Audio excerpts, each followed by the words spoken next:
without further ado, it is my very, very good pleasure to welcome to our Conversations at Home, Tracee Ellis Ross. Hi, it's so nice to be with you. I really am so excited. Congratulations on the Emmy. This is number 4, correct? I think so. I don't know. I haven't. No, it isn't. You did your 4. research? Okay. Yeah. I was like, that's really 4, exciting. And 1 Golden Globe win, 2 noms. Yeah, we got you. And I think I have 8. The one thing I do know is I think it's 8 NAACP. 1, 2, 3. Girl, about to be 9. Let's talk about it. No, this is like, it's considering like Blackish is still going on and it finds new and just, I think, innovative ways to be amazing.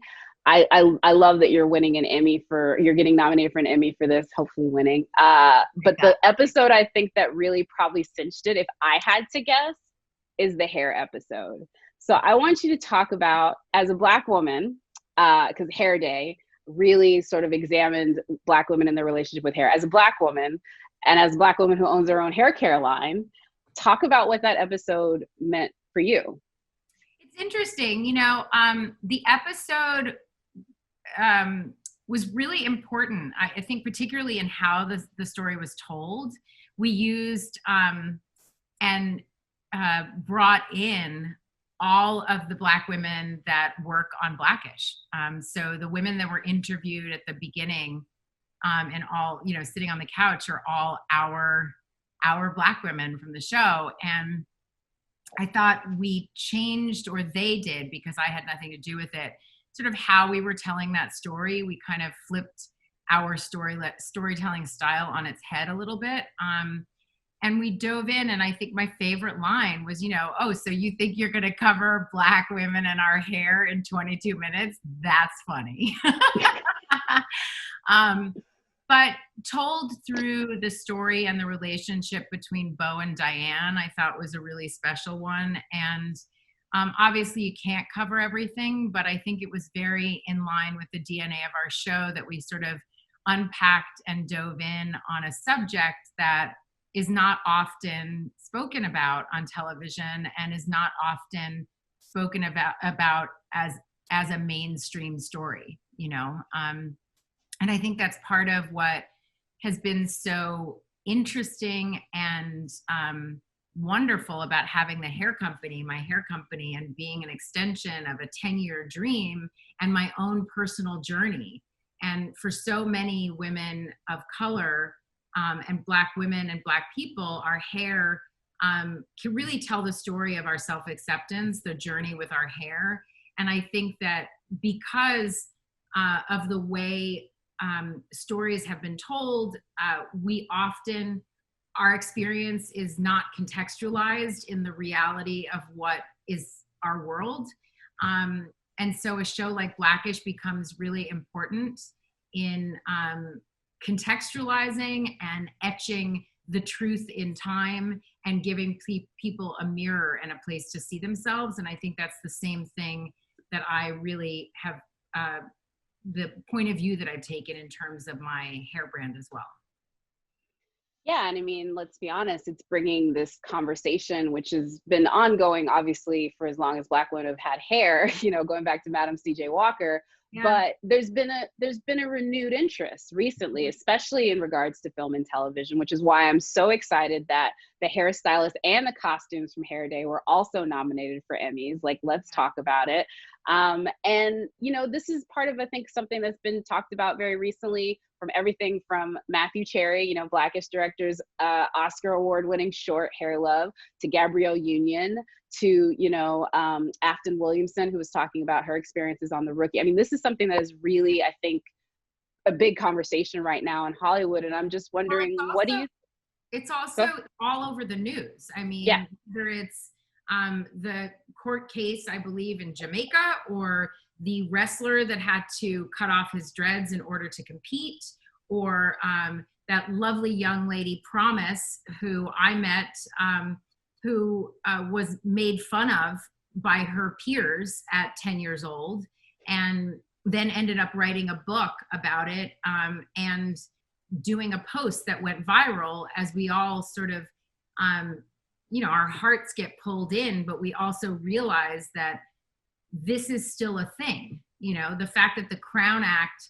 actually has to be a piece of legislation that's passed in order to protect people and allow them to wear their hair how they authentically would wear their hair is bananas. Yeah, it is insane. I mean, I was literally that was exactly where I was going. I mean, and you've been getting hair and makeup for a long time on sets. Like, I mean, you know, Girlfriends, I think your hair and makeup stylist is the first lady that did the beauty blender, right? Like, she was the one that came up with that. Ran. So what do you think is going to happen going forward? Do you think there will be progress made as far as like unionizing more Black hairstylists? How do you think, for these actors that are watching it, how they can help enact change, especially the actors where this does not relate to how they look on screen? You know, I think it's a really interesting intersection, because I don't think you can make a blanket statement like, you know, fight for what you deserve or whatever, because not everybody is in that position. But I do think it's incredibly important for those people that are in a position of power or that have power to wield it not only responsibly, but with an aspect of service and the greater good in mind. You know, if you might have a hair person on your set that is fine for you, but do all of the day players or guest actors that come in have access to somebody who's actually supporting them in their hair, who knows how to talk to them about their hair, who knows how to support them in looking the way that they, you know, in having their hair done the way they should, or their makeup, where, you know, the foundation, you know, that, because all of us as Black women, I think we've all spent so many years, which is what I talk about with Pattern all the time, is we become our own best experts because we've had to. You know, like, we come to a set with all of our hair products or a wig already done, or makeup products, you know, because nobody's going to have foundation or colors that don't look ashy on your skin, and all these kinds of things. So we've like all been doing this forever, but it actually should not be a part of our job. Like, we're not paid to bring our own hair and makeup. We're not paid to do our own hair and makeup. We're actually not paid. The wigs should not be ours if that's the one we're supposed to be using, neither the clothes, none of those things. So I think we can support each other. I also think that the experience that has been present as a part of patriarchy and, you know, the systems of sexism and racism and all of that, is that we're siloed off. So we don't talk to each other about these things because there's a sense of embarrassment or shame, as if you should know, or it's just you. And we don't have the ability to sort of have these conversations. The fact that we're having them publicly, I think, is incredibly helpful and supportive for everybody, because you know that, like, you could turn to another actor and say, or you could call somebody, or you could DM somebody and say, hey, this is the situation I'm having. Do you have any suggestions for how I can navigate this? And see if we can support each other more in making this a more equal and safe and just work environment. And that goes in all areas. You know, that's around sexual harassment. That's around having our Blackness not only protected, but properly respected in a way that feels like it matches the humanity that we bring to set, that it should be matched in that way. And so I've been really blessed. You know, Blackish is that environment. And I also am at a place in my career where I can advocate for myself in that way. And it doesn't mean I'm going to lose my job, you know, and that's the balance, you know, and I say that all the time, even to young, you know, people are like, what would you tell a young girl who's being bullied at school? Should she just wear her hair how it naturally is? And I think it's a really personal and sacred question, because it's, yes, you should find spaces for sure where you can be your authentic self and feel celebrated for that and seen for that, and where it's also not, doesn't have to be a conversation. But I wouldn't suggest anybody pushing past their own comfort so far that it creates another wound, or where you don't feel that you have the language to advocate for yourself or to feel safe, you know, because I think that's the priority. This is the kind of things that spark from that episode, and it's something that the show has been doing literally for every single season, like all 6 seasons. So I just have to ask you, now playing Bo through 6 seasons, like, how do you approach her? Because this is like a person, like, you feel like you would know her, but then they're always going to be throwing you new things for her to do. So how do you approach your performance with her, having been with her so long? Well, you know, my career has been filled with long time characters. So I have a relationship to that, and I actually love it so much. It's one of the reasons I love television. I feel like once I get like in the skin, or a character gets in my skin, I'm like, let's go. Let's like take this as far as it goes. And you know, I always say, may that part of me known as. So may that part of me known as Joan Carol Clayton, may she come forward. May that part of me known as Bo Johnson come forward. And so although like, I'm not a doctor, I don't know that world. I'm not a mother of 5. I don't know that world. I'm not a wife. I don't know that world.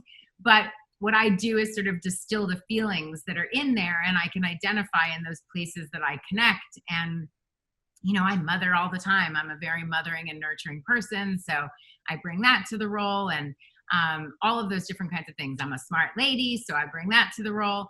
I think that the beauty of Bo is that it's still the things that drew me to the role. They still shine as the reasons that like we had our first table read today on Zoom, our first 2 episodes. And first of all, it was like so great to see everybody. And like the magic, even through a Zoom, like the magic pops, like it comes right back. We're right there. We're giggling. Like it's just there.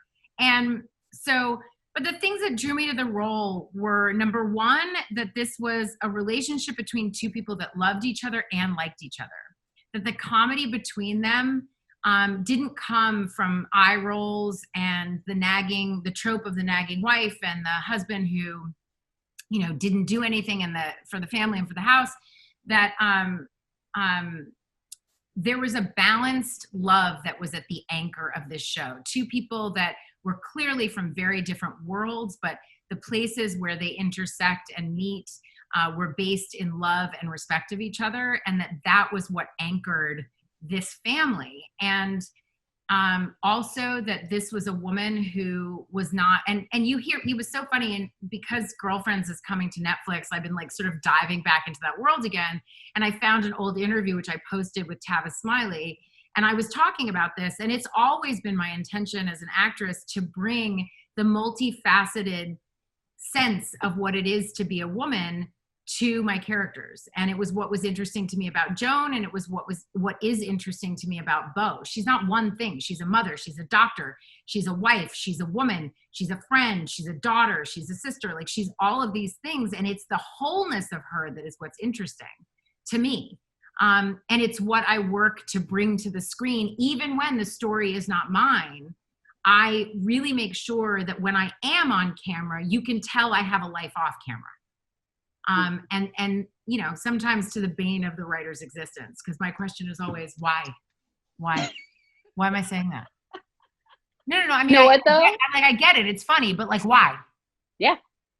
But when you have a talented group of writers like Blackish has had through those seasons, they're going to take the huff, but then they're going to give you the answer, because they have at least put this character in a place where there should be something to back it up. And if there isn't, I'm sure you guys work it out, and that's how you make it better. Sometimes we do, sometimes we don't, but I will always breathe the fullness of life into her. And there's so many things about the show and about Bo Johnson that I find exciting and still make me want to go to work, you know, because I really do. I love her. And I love her with Dre. I think there's something so interesting about their dynamic, and the joy of the dynamic between Anthony and I, the respect that we have for each other. There's a style of work that the 2 of us have that is hilarious to me. Like both of us, you just have to say action loud, because we just jump right in no matter what's happening, whether we're sleeping or like just talking and telling each other stories, whatever is happening, or you say action and we jump right in, and it's so much fun. It's literally like your child, like, you know, when you're playing as a kid, like that's what it feels like. It's like, get us in the ring, get us in the ring, get us in the ring. No, you can tell it comes through on screen. And definitely also shout out to Anthony, who just tied the record for consecutive Emmy nominations for a Black actor. He just tied Benson, with Robert Guillaume. He just tied him with his last Emmy nomination. And God willing, if there's another one, he will be the reigning most honored Black actor in television consecutively for a comedy series. It's incredible. That's fantastic. That's fantastic. Deserved. But it brings very well deserved. And it brings me to this whole ish world that Kenya Barris has birthed to us between Blackish, Grownish, and Mixedish. And I think it's so incredible that you talk about Bo and you talk about her with such life, and you give her such life. Even when you talk about her, you give her life on screen, but even when you talk about her, I feel like she's a friend that isn't here at the cocktail hour that we really wish was here. And that's a testament to your relationship with her. But I think it would probably be interesting in the fact that in Mixedish, you're now in this character in a voice only role, but something that is very intricate to how that story is told, and telling a backstory for a character, again, that you've lived in. That's just got to be bizarre, incredibly fulfilling, but slightly bizarre. Nothing is bizarre now that we're in this pandemic. I think that all feels real normal. Bizarre is having your entire life come through the portal of a computer. But True. I do agree with you. There's something really, it's kind of fascinating. It was also really fascinating for Arka because she had to build a character that already existed, but that part of that character didn't exist. Same thing for Tika as the mother. Who is this mother that made this person that we all know so well? And and we've met her, but I'm a different version of her. It's really interesting. And I find the challenge exciting, and I think it has offered Bo Johnson on Blackish even more depth, in my opinion. There's a sense of her past is happening now. So I'm very aware of, in a way that it's easy to forget, I now often remember, she grew up on a commune. You know what I mean? Yeah. Because it's I was over there doing the voiceover about it, you know what I mean? So those kinds of things, I think have allowed time to converge into Bo Johnson on Blackish. The nice part on Mixedish for me is I'm an executive producer over there. I was involved from the start and the inception, and after breathing life into Bo for so many years, there's a real sense of, what was written, what I brought to it, all these different aspects. And to be able to play around with those on a regular basis and make sure that the voiceover is not narration, but another character on that show is really fun. And a character that's actually present day telling about what it is that Bo learned. And then remembering that thing that Bo learned is a thing that I inhabit on Blackish, Again, see, that's the Twilight Zone part of it. It's like Inception. It just keeps rolling. But that's what's brilliant about it as well. And it's funny you mentioned Joan from Girlfriends, which of course folks who, funnily enough, if they by chance did not watch the 8 seasons of Girls and did not know how instrumental that show was, I don't know who you are, but whatever. You can see it now on Netflix. But I think September 11th. Yeah, you can see it September 11th on Netflix, which is so great. But I think what's even more interesting about Girlfriends is I've had recently revisited the episodes, and it's still timeless. There are subjects that were talked about on those episodes that could be something that happened here today, both in good and bad ways. And so I'm just wondering, now that it's going to be introduced to an entirely new audience, and a show that was literally started over 20 years ago, it started in 2000, what do you think they will be surprised to see from a storytelling, acting? What do you think folks are going to be shocked when they peek into this for the first time? Well, I think I'm much skinnier. Girl, you look good. Don't even. I see much younger. But I think, there was something really monumental that we on Girlfriends, we stood on the shoulders of a very specific line of television shows told through the beingness of Black women. And, Black women are at the center of economic, social, cultural, political change. And we are often not centered in the storytelling of us being at the center of all of those things. And that being said, you see that in television. And it's something that I named when I won the Golden Globe. Yes, it has been 35 years since a Black woman was nominated in this category as a lead actress in a comedy, but it has not been 35 years since a Black woman was the lead in her life. That has been happening and does happen and is happening and will continue to happen. And so one of the things that was really special about Girlfriends that I think particularly now will feel so relevant is that this is a story told about and through 4 Black women who are friends. And the stories are not about how they are, it can pass the Bechdel test. Like we aren't talking about men all the time. We are talking about each other, about our internal lives, about our hopes, about our dreams, about our fears, about what we want. Our relationship with each other was the most important thing. And like, if you even compare it, for example, to Sex and the City, which at the time there was so much comparison because they were on at the same time. Carrie Bradshaw, she had her Mr. Biggs. That was what they called him, right? Mr. Big? Mr. Big, yeah. Big. And Joan had Tony. Yeah. She was her Mr. Big. Yeah. And there was something really special about the fact that it was the relationship between them that was what was important. It wasn't about the pursuit of a man. It was about the engendered relationship between them. And same thing, we're on the heels of Living Single, different world. Like, there through time, there are not that many. Yeah. Not telling the story of women with their children, not telling the story of motherhood, not telling the story of the working mom, not telling the story of the woman who can't get a husband, not telling this. It was a story of all of us, all different skin tones and all that. And so and by the way, that work really informed that character, that experience, that 8 years of television, 173 episodes, really informed who I am as an actor today and really brought me like right to the watering trough of Bo Johnson. Like she is what Joan was looking to become. Yes. A married woman. Now, I actually think Joan would end up more like me, happily single, still looking for the right partner and open to that person, but not wasting any moment waiting and instead living her life to the fullest.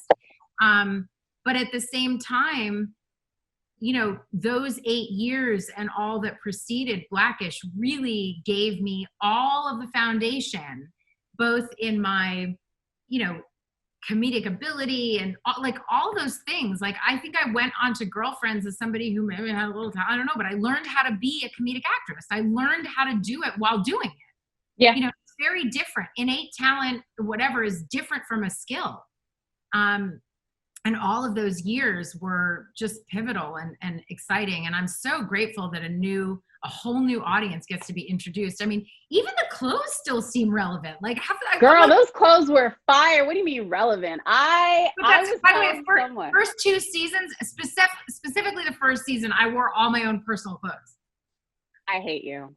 Well, because let's be clear, the budget. True that. No, it wasn't on purpose, but the fact that you had that style, because I remember y'all's like, your promo shot where y'all like walk in like that, I was like, I just want to glide like that. Can I glide like Girlfriends? I never could. I would never look that good. Skin never looked that fly. That was definitely slow-mo, Jacqueline. That was not something I inherently and innately had. That was slow-mo and camera work. Well, all the slow-mo in the world couldn't make me look that good, so I appreciate y'all. And you still look good. Don't say it any different, because I follow you on Instagram, and I'm just like, goals. I just want to be unstressed and blessed and happy. Anyway. Well, listen, come on. You know, Instagram, you get to curate the version of you want to give to the world. I don't walk around unstressed and unbothered. That was a really good inhale in that picture I just recently posted. It was a really good inhale, and there's a lot of outtakes. That's all I can say. All right? The right angle and the right light and the right inhale, and you can get something really special. But this is why I love talking to you. This is why I follow like everything that you do, because you do keep it real like that. Not a lot of Hollywood actresses would be like, oh girl, lighting in it. Like, I love that about you. And that's why I think audiences also feel the same way. And that is both what you do on Blackish, but also what you recently did in The High Note with Dakota Johnson. I want to talk about that in particular, because when we're signing on to this, I'm gonna put you a little bit on blast. She's like, I'm just finishing up a singing lesson. I'm like, girl, I heard you sing. You ain't got to do no singing lessons. I was there. I'm trying to learn a new song because I'm doing another project, and it's a sweet kid song, but you have to get all the notes right. And so I'm trying to learn it without a piano. I don't have a piano, so I have to have a lesson for somebody to like. I love that. Well, that was what I was going to say, though. I love that you made your like feature singing debut, that we get to see you in the starring role, and like living all your Miranda Priestley oats, like just like dumping those oats like all the way down and then like getting another box. It was so incredible. But talk about doing that, like, because that was like a bit of a coming back for you, because you had done some film work before, but you had spent so much time on TV. So yeah, TV, both in my ingestion of it and my work, is my favorite. Like, I love TV. I've always been a TV girl. And crazily enough, my first sort of job was a show called The Dish on Lifetime. And it was a TV magazine show where we sort of would, talk about what shows and what was happening and storylines and whatever. And I sang the opening song. And it was, 'cause I'm a TV girl. I live in your TV and I'm a TV girl. I'm the girl. I don't even remember. But it's so funny to me because I really am. I'm such a TV girl. But it's also always been my dream to do a big movie. And, it's also always been my dream to sing, and not because it's like, I waited so long. I tell this story, but I thought after Girlfriends finished that the pearly gates of Hollywood were going to open and like scripts were going to be stacked up at my door. And that was not the case. It just was not the case. Like, we were considered a Black show. It just was not the case. And so by the time I got to Blackish, and then we do 24 episodes and it's so much work, like, you really need to, I'm very choiceful about what I do on my hiatus. 'Cause I'm like, yeah, that's some sleep. You know what I mean? Like, get some sleep. So I hadn't done a movie. And then by the time you wait that long, you're like, it better be a good one. Like, if I'm going to wait this long, I'm going to pick one that I really feel strongly about. And this script came along and I chased it because I was like, it's a combination of all the things I wanted. Again, it tells the story of that the actual theme is, it's never too late, no matter the phase, the stage of your life. It's never too late to go for your dreams. It's never too late to reinvent yourself. It's never too late to try something new. It's never too late for you to become more yourself. And I just think that's such a universal message, and was so beautifully told through this story. The fact that it was a story of two women who were on parallel paths, but not against each other. Two women that were telling the story again of their internal life, not about meeting a man, but instead what they want from their lives. The fact that it deconstructed this idea of, so often these people that touch us so deeply in our lives become these otherworldly characters that we think are superhuman or not human. And we forget that they have fears and insecurities and dreams and all these things. And so it kind of deconstructed that. And I got to sing. So I chased this project, and then I had to do it. And I was like, what was I thinking? I'm so scared. The longer you wait to do something, the scarier it gets. But it was so worth walking through that fear and towards this dream. And I think the movie was sort of a beautiful tonic for the times. We thought it was going to be on the big screen. We just missed the moment of being in theaters. And then the movie came out the weekend of George Floyd's murder. And but the song, Love Myself, has kind of traveled its way through all of that as such a beautiful message. And I'm on the charts, which is crazy. Yeah, I was saying, not the only Ross that's on the charts. Let's talk about it. It's crazy. And also, you're right. I'm sure it was a disappointment that it was supposed to be on the big screen and focus, but I will say, I can tell you, I think that film reached a very wide audience because it was COVID. And so you have to look at those strange blessings, I guess. Oh, It's just, I wouldn't say that it was an adjustment is what it was. And there were disappointments, but I've been really clear that, you know, disappointments, discomfort is a privilege in the context of what we're in right now, with unemployment rates higher than even the Depression and disproportionately affecting Black and brown people, and particularly women. With the fear and reality of COVID, particularly again affecting Black and brown people and people in essential services, which are so often women and Black and brown people. So I feel really, it was actually quite beautiful. You know, as I said, I love TV. Like, I got to watch it at home. It was kind of fun, the Zoom scenario. And I got to watch, you know, I joined a couple of my friendship groups at the end, and I watched them watch the last 10 minutes of the movie. So I was not, you know, it was really fine. I only say that to give it all context. no, I mean, and like I said, I think I saw it. I was one of the people that saw it at a press screening before that. And so now I have my humble brag. There's like certain movies. Also Mulan. Now I have that humble brag because I was at the premiere of that one and I didn't realize that was going to be the only time people saw it. The last one. I know. So nuts. But we have to get out of here. But I did want to ask, because you brought up my very last question, which is, you're doing a Zoom table read right now. Obviously, they're planning on getting back into production. I guess maybe a blessing, but also like not, because you've got 6 seasons that you've got to figure out how to maybe completely change. Like, this was a well-oiled machine that you just threw a wrench into. So talk about these post-COVID changes that you're going to probably be going through this fall, and how is it affecting your process right now with your character and what y'all are able to shoot? I have no idea. All we've done is the first table read. I know that they are very diligently and seriously walking through all of the safety precautions that need to be put in place, and how that reverberates into the kinds of stories we can tell and how we tell those stories, how we shoot those stories, all that kind of stuff. I'm not going to lie, I feel nervous about it. I also feel grateful to be launching into this with my family. You know what I mean? Like, these are people I trust and love. And even the, you know, there's the physical safety part, and then there's the sort of emotional toll of trying something new in a time and in an environment that's just like not normal. Like, we've never done any of this before. No one's done any of it before. And so I feel really grateful. You know, I feel really safe with Anthony. I can say like, dude, this is freaking me out. Or, you know what I mean? Like, I can tell our first AD, we will all support each other. They can tell me, like, I don't know. I can't, you know, and, so I feel grateful to walk through this with people that I do consider family and that I trust incredibly well, and that the basis is already a well-oiled machine.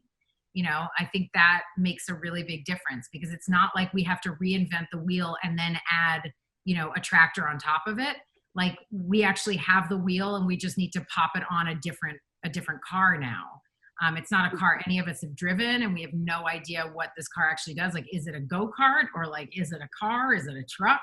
Is it a train? Like, we just have no idea, but we know that our wheel is a wheel, and we'll figure out where that goes. So I don't know. It's going to be really interesting. So is the Emmys. And, you know, it was so funny. I was like, I mean, no red carpet. Oh, because you want to serve them looks, girl. I know you were trying to serve them looks. I think I'll be serving some looks from home. I mean, like, I don't know what to tell y'all, but I'm not giving up on my look. You know what I mean? These are moments that bring way too much joy to my life. They offer a salve on the sharp bits. So I will figure this out. I don't know. I might be walking on the street in front of my house in my gown. You know, not to be like whatever, because I'm really about to wrap up, but like the girls from RuPaul's Drag Race, they did it. They were like in their living rooms with like those like intricate outfits for RuPaul's Drag Race. Like, they were like done. Well, so there you go. There is someone I can learn from, and I will figure that out. I've been doing my own hair and makeup, and maybe I'll get someone to throw a dress over the wall.